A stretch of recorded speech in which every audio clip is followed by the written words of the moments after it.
It's happening again. I'm waking up to the 7 alarm clocks in my room. I know one would be fine, but I'm too anxious. I'm worried I'll oversleep. Once in the 3rd grade, I hit the snooze button. Who's the best secretary of school? They were starting fractions. I still don't know my fractions. 7 alarms plus 1 on my phone. The other day, I forgot my phone at home. I've been forgetting things more, and I'm concerned. That's right, early onset dementia.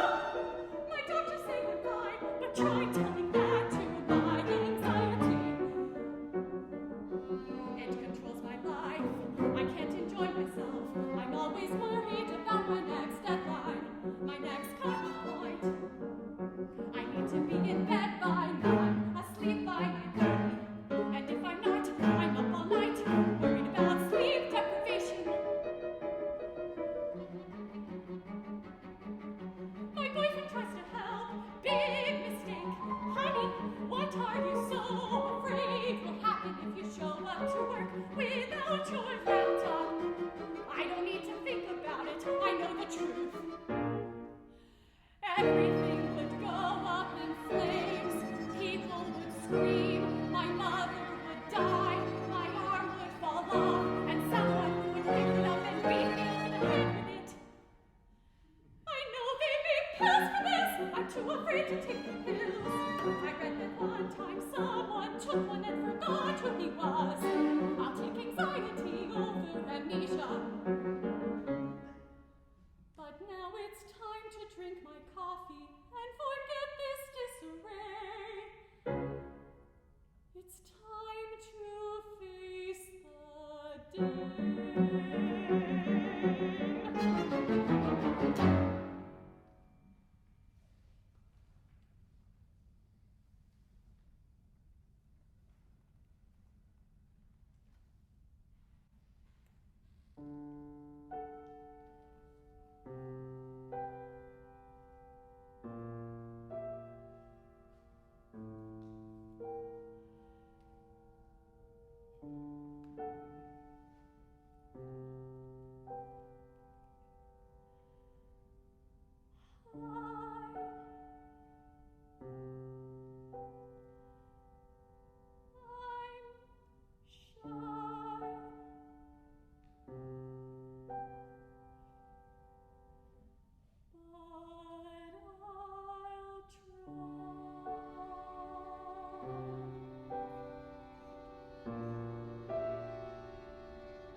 fiction have so much conviction. It's a sunny depiction of an introvert's life, but really it's trying and unsatisfying, and I just feel like crying. Or sometimes like dying. It isn't quite dreaming when no one can see me. Will someone please free me from this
Possessing such mystique,